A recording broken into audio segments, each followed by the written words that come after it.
এই নয়াবাদ গ্রামের যে স্থানীয় যে লোকজন আছে তারা অনেকেই বলছে যে এই মসজিদটির পাশে যে এই যে কবরস্থানটি আছে, এই যে কবরটি আছে, একটি মাত্র কবর আছে। এই কবরটি হচ্ছে যে এক মিস্ত্রির, রামনাথ মহারাজা ইরান থেকে এই মিস্ত্রিকে নিয়ে আসছিল মসজিদ এবং মন্দিরটি নির্মাণ করার জন্য। স্থানীয় লোকরা এটাই বলছে, যিনি কান্তজির মন্দির এবং এই মসজিদটি নির্মাণ করেছে বা তৈরি করেছে 1797 সালে সম্রাট দ্বিতীয় শাহ আলমের রাজত্বকালে এই মসজিদটি নির্মাণ করা হয়। তৎকালীন সময়ে রাজা বৈদ্যনাথ রায় দিনাজপুর রাজ পরিবারের সর্বশেষ বংশধর ছিলেন।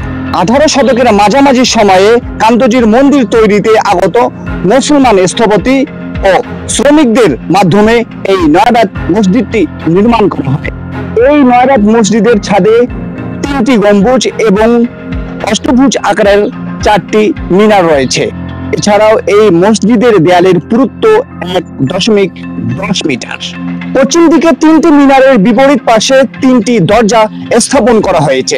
এই নয়াবাদ মসজিদটি দিনাজপুর জেলার কাহারোল উপজেলার নয়াবাদ গ্রামে 1.15 বিঘা জমির উপর নির্মাণ করা হয়েছে এই নয়াবাদ মসজিদটি। এই নয়াবাদ মসজিদের দেয়ালে অসংখ্য টেরাকোঠার নকশা থাকলেও বর্তমানে শখানেক টেরাকোঠার নকশা রয়েছে। এই মসজিদটি নির্মাণে কান্তজির মন্দিরের অবদান রয়েছে।